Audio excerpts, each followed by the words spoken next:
Okay, I'm going to show you how to cut moldings to fit. Most of what I'm going to be talking about is beyond just the 245s equals a 90. So as you look at these moldings, they all have the same profile. If you look a little bit closer, you'll notice that they're not exactly the same. For instance, the edge right here, this flat edge, is a lot thinner than it is over on this piece. Okay, if we bring the third one in, they match a little bit more closely as far as the thickness of that edge, but the profile isn't going to be exactly the same. And the easiest way to tell when you're out on the job site is to flip them over on the back. Okay, if you turn these over so that you can see the back, you'll notice that all three of these are different on the back. That means they came from a different batch. They came possibly even from a different mill. And when they mill these pieces, they always back out the back of it a little bit. And each one of them, I call it a mill signature. In other words, this isn't going to be the same on two pieces of molding coming from a different mill, or even two batches from the same mill. So they changed up the back on every batch. So the first thing I do if I'm picking up moldings and I'm picking up loose moldings that aren't in a factory bundle, I'm going to check the back side to see if they're all the same. Okay? If they're from the same batch, they'll have the same signature. Okay? So these two have the same signature on the back. They came from the same batch.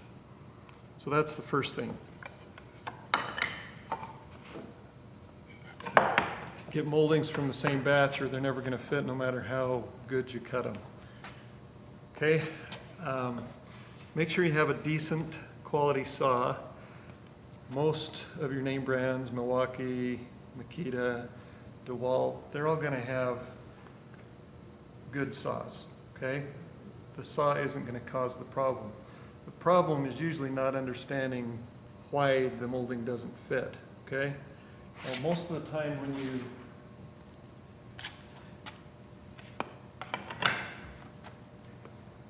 look at a wall, it's got a 90-degree corner, 245-degree cuts should make that molding fit. But the problem is that it isn't really 90, okay? It might be 88 degrees, it might be 92 degrees. It just depends on how well it was framed, and it also depends on the sheetrock, okay? Whenever you put sheetrock on a corner, you put corner bead on the corner and then you apply mud, and that makes that point move out just a little bit. So even if it was 90 degrees when it was framed, after the sheetrockers get done, it's not going to be 90 degrees. So you have to take that in consideration. Typically, you're going to be adding a degree or two to the corner to make it fit. The easiest way to check and see if a corner is square is to grab your framing square and just put it around the corner. You'll notice over here we've got a big gap. So this corner is obviously more than 90 degrees. It's probably close to 94 degrees. So we would have to take half of that, which would be 47 degrees, when we cut our miters. And both miters have to be cut the same in order for it to fit.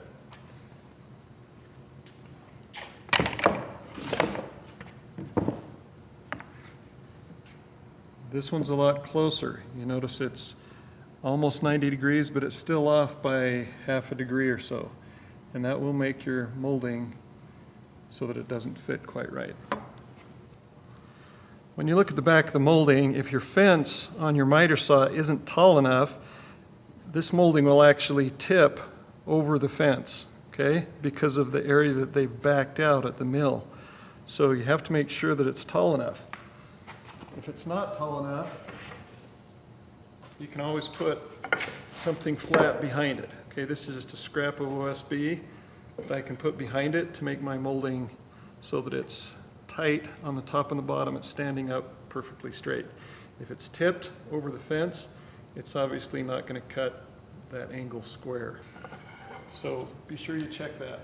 Okay, now I've turned my saw to 47 degrees because when we checked our molding, It was bigger than 90 by probably 4 degrees. So I've set my saw at 47 degrees.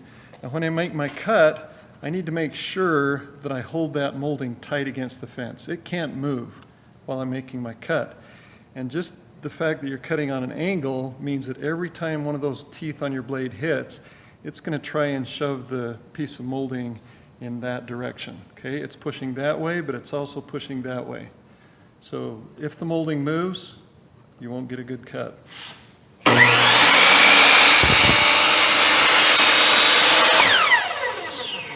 I always like to let my saw stop before I raise the blade because this has an electric brake, and when the brake stops the blade tends to shimmy.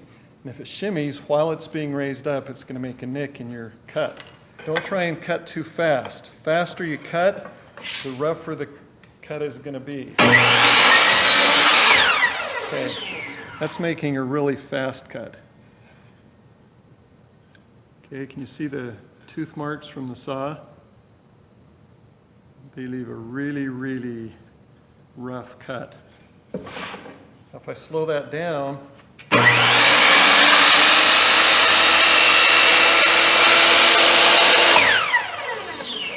just think of a knife sliding through butter. Now, I can't see any of those saw marks very well. If you look really close, you can see them, but now instead of being 1/8 of an inch apart, they're maybe 1/100th of an inch apart, which gives you a lot smoother cut.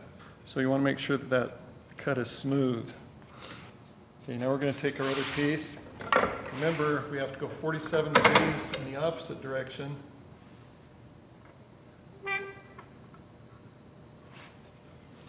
We're going to be cutting the other end of this piece.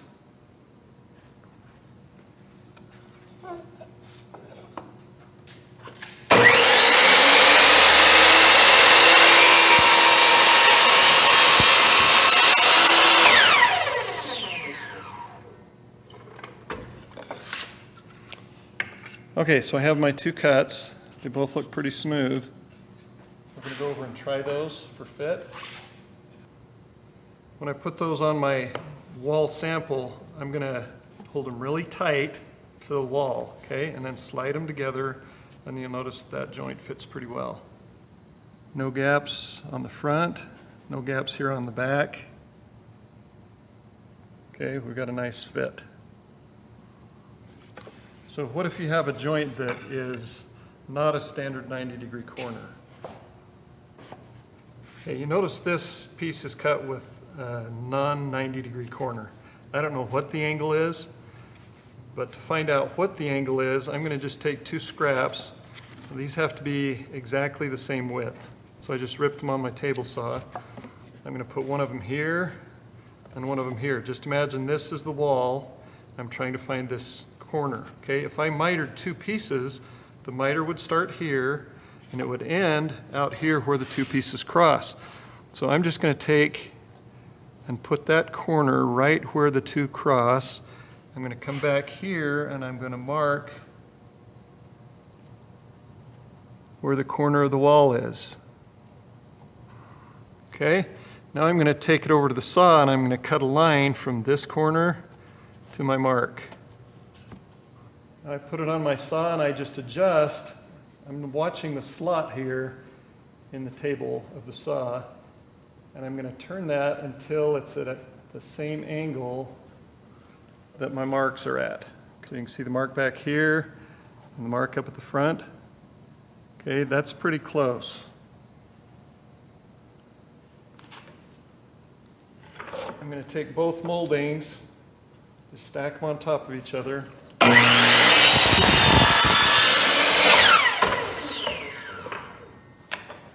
Now I've got that angle, and I'm going to try it out on my wall.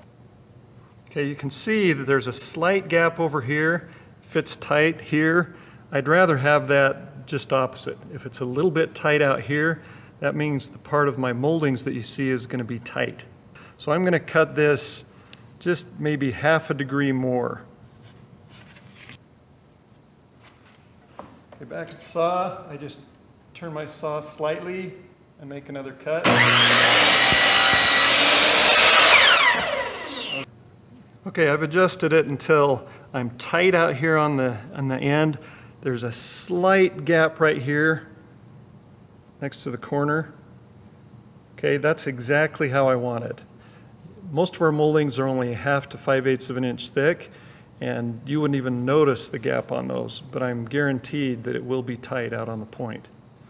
So now I've got the angle set on my miter saw. All I have to do is take my moldings and cut them at that angle. When you cut your moldings, always make sure that the good face is toward you and up. It's always going to chip on the back and on the bottom. So always have a good side like this or like this. So I'm ready to cut. I've got the size at about 31.5 degrees.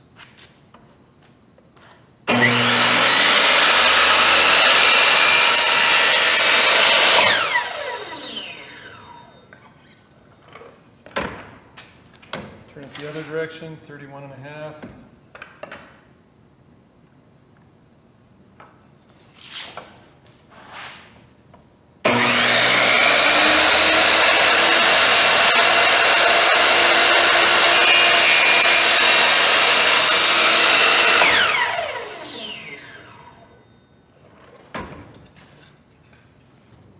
And when I put those moldings against my wall,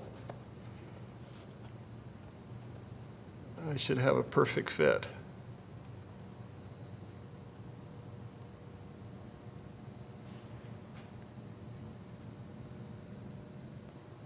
The next cut I'm going to demonstrate is how to cope a piece of molding. Okay, I'm going to demonstrate how to cope baseboard. You notice this piece right here has a profile that's been cut so that it will fit over a piece that meets it at 90 degrees, typically an inside corner. Okay, so what we're talking about is this type of a joint. A lot of people attempt to do that with a miter in the corner. The problem with that is that the corner isn't ever square. And so normally you cut 245s, you put it in the corner, it doesn't fit. And when you install the carpet, typically the carpet pushes the baseboard even tighter against the wall, and it opens a gap in the corner, and the corner looks bad. The only way to fix that is caulk it, and you can never get as good of a looking joint with caulk as you can just by making the joint fit. By cutting a cope on the end of a piece of molding, we can actually install this piece with a lot of pressure on it. We can cut it a little bit longer than it needs to be and actually install it by bowing the middle out and letting it snap into place so that we put pressure on the joint and we'll always get a tight joint. The first step in cutting a cope on the end of a piece of material is cutting a back miter. Okay, so we're going to turn the saw to 45 degrees. This is if you're fitting it in a 90-degree corner. We turn this to 45 degrees, and we're going to make a cut.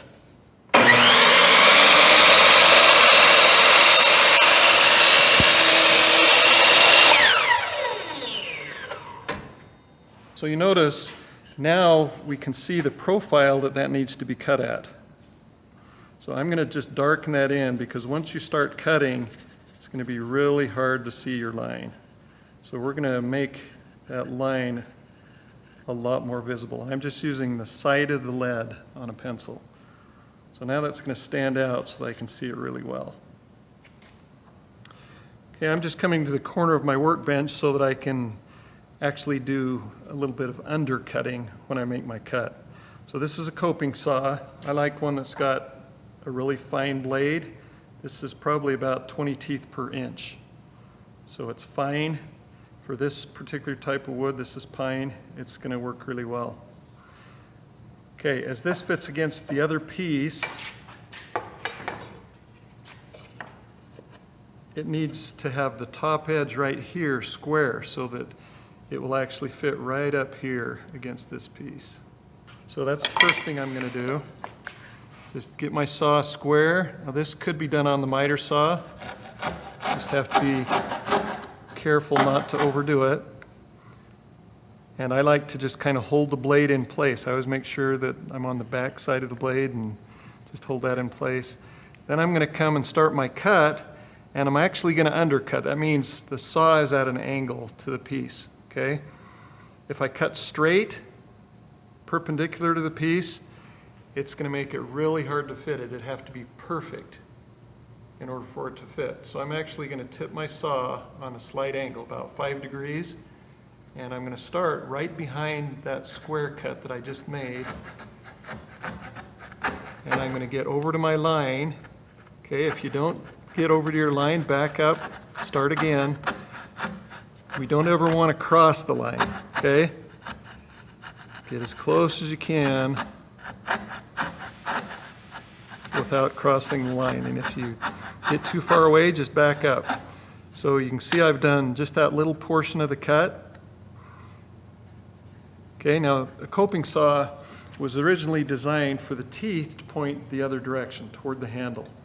I don't like that because when you do that, you have to pull on the saw and your blade isn't entering the cut where your line is. So it's doable, it's just a little bit more awkward, probably just as comfortable when you get used to it, but I think for beginners this is easier, and once you get used to it, it's hard to go back to the old way. The reason they were designed with the teeth facing the handle is because then when you make a cut, it puts tension on the blade. When we saw, we're actually compressing the blade and it wants to bend, okay? And it can actually kink and break. So you just have to be careful when you're doing it this way that you don't break it. So I've started my cut. You notice I'm undercutting. So I'm removing more from the back down here than I am from the top. You need to do that for the entire cut. And just make sure that you follow your line.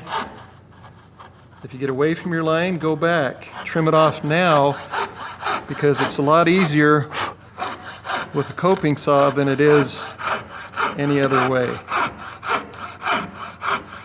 And when you get up close to that corner, slow down and eventually stop. Now I'm going to just come back here and do a little bit of trimming there just to make sure I'm right to my line.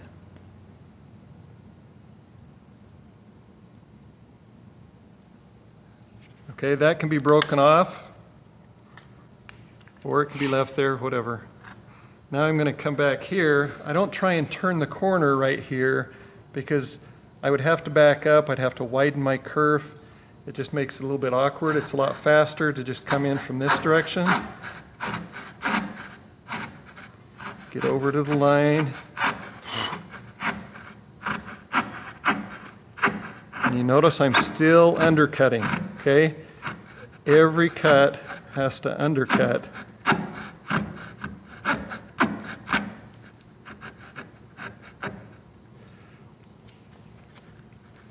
I'm going to come back here and start the other direction.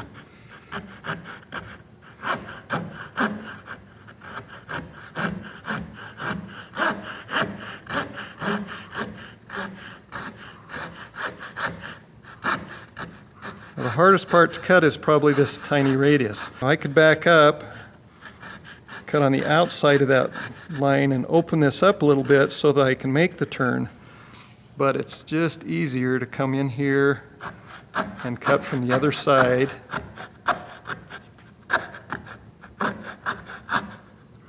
Being really careful not to let that saw overcut. A lot of people, when they start cutting, try and put too much pressure on the saw. And the harder you push, the harder it's going to be for the saw to move through the wood, because those teeth are just digging in harder.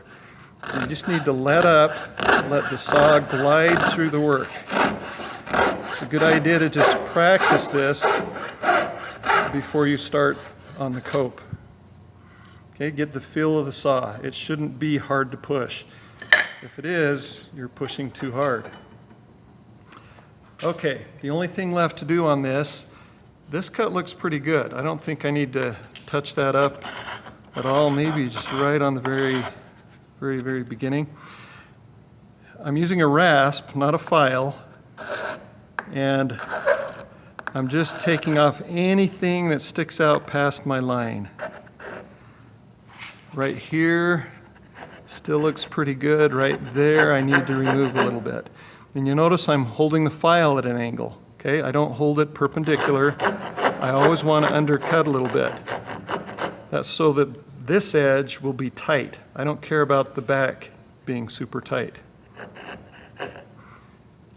Okay, right here it looks like I started a little bit too long, so I'm going to just take that off. Remember, this has to be square. Okay, you don't want to undercut on this part. It needs to be square.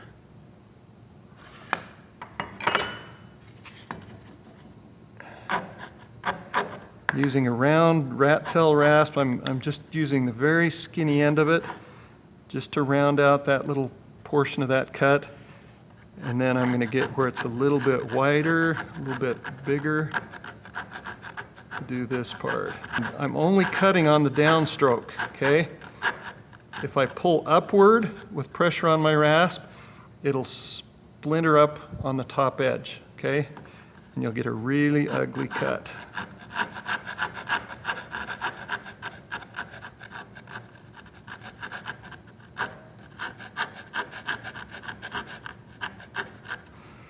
Okay, so now we're going to take our other piece and we're going to check it to see how well it fits. And when you check it, they have to be held at 90 degrees to each other. That looks pretty good. So this will be ready to install. When you're installing the base, the piece with the square end always goes in first, and then this piece fits over the top of it. I always put glue on the joint before I install it, and before I put any nails in, I always go around and I dry fit all of my pieces to see if they fit. If this piece tips, which it often does because usually the sheetrock doesn't go all the way to the floor. It's usually 1/2 to 5/8 of an inch above the floor. So it's really easy for this to get tipped, especially when the carpet layers are pressing their carpet up against the baseboard. It tends to tip on the bottom and out on the top. So we want to actually go in and put blocks in the corner to make it solid so that our baseboard can't tip. Then when you install it, we actually cut this piece long and then we spring it into place. Okay, we bow the middle out, we put the other end in, we put this end up against this piece, and then we spring it into place. We actually put pressure on it to make this joint tight. So you can see when it fits, the end of the piece, right here at the very top edge, has to be cut square. If it's not square, you won't fit tightly. There'll be a little gap.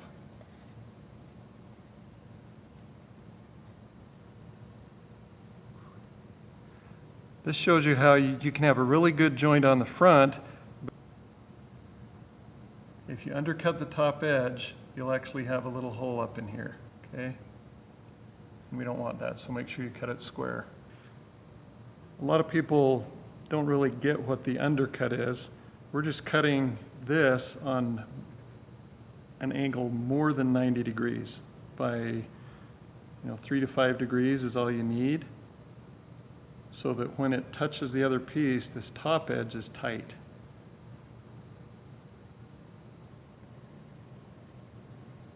Some people don't understand what I mean when I say undercut. Basically, we're tipping the saw 3 to 5 degrees to make the cut so that it's not square, so that I'm removing more from the back than I am from the front. Okay, that'll allow the front, the edge that you see, to touch the other piece of molding tight. The next cut I'm going to demonstrate is a self-return, which is what you see right here. If you look at that, that finishes off a piece of molding really nicely. This could be underneath a windowsill. It could be just where a wall is ending as it starts to descend down a staircase. This is how you'd end the base molding right at the top of the stairs. Another place, if you have round bullnose corners on your sheetrock and you're putting chair rail in one room and don't want it to continue to the next, you have to end it somewhere. And this is a good way to end that molding. So we're going to show you how to cut a self-return. You can see by the end of this piece that it isn't just cut off, or it's not just cut to that shape, it's actually two different pieces. They're both cut on 45s and then put together, so we're going to show you how to cut those. Now, when I was just starting in the trade, my boss showed me how to cut these, and what he would do is he would cut the little piece first off the end of a long piece, and I still do that. But he would attempt to cut it, and he'd make the miter cut, and then he'd go to cut it off with a square cut, and invariably it'd get caught by the saw blade and get thrown against the wall and break or destroyed. So I watched him do that a few times and decided there's probably a better way. So what I'm going to show you is what I came up with. For this, you're going to need a scrap of OSB, and it needs to be slightly taller than the baseboard. When it's standing against the fence, you need to be able to see that top edge. So I've cut this square, and now I'm going to cut the 45-degree miter on it. It needs to go this direction. So the very first thing I'm going to do is just get it out of the way. And I'm going to take my scrap, turn my saw to 45 degrees, and I'm going to make a cut. Okay, I only need to make that cut about a ½ inch deep, and now I just make sure that it doesn't move. Okay, that cut tells me exactly where the saw blade is. Now I can put this piece up against it and slide it over until this edge, this back corner, is right on that edge of the cut. So I'm going to slide it till it's right where it needs to be.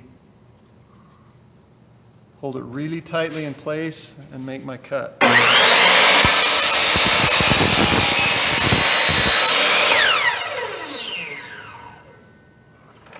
Since there was a piece behind it, this piece never gets grabbed and thrown against the wall, and it gives me a nice smooth cut on the back. So this is my return piece. Now all I have to do is take and turn the saw to 45 degrees in the opposite direction and make my other cut.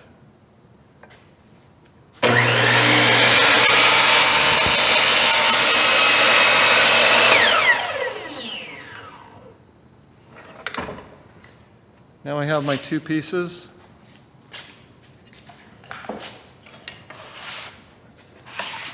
I can put those pieces together and I should have a perfect fit. Now if you swing around this way and look at it, you'll notice that my little piece sticks up just a tiny, tiny bit, hardly even noticeable. Maybe a 32nd of an inch or less. That's good because when I install it, that allows me to put glue on the joint. Okay, I'm going to coat this with glue. I'm going to slide it into place, and I can put pressure on it. It may move this piece away from the wall just ever so slightly, probably around a 64th of an inch, which is hardly even perceptible. But it gives a little bit of pressure on that joint while the glue dries. And if you do it right, you shouldn't even need any brads. Another type of self-return that can be made is just returning the molding to the floor. So if it's a baseboard, you can use this cut. And this looks pretty good at the top of a set of stairs. So the very first thing is I'm going to cut it square.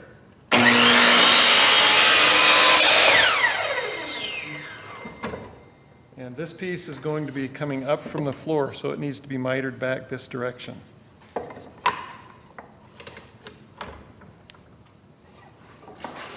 You have to take into account the type of flooring you're using. If it's wood or tile or something like that, you would cut right to the corner. If it's carpet, you typically hold the baseboard up 3/8 of an inch or so. So you would cut back 3/8 of an inch from that corner.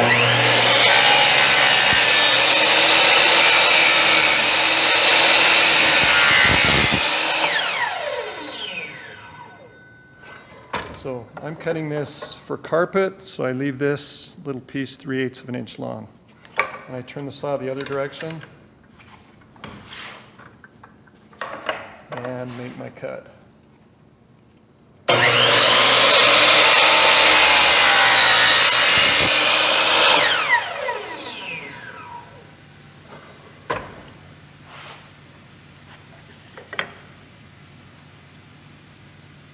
So that's what your cut would look like, and the molding would just return to the floor.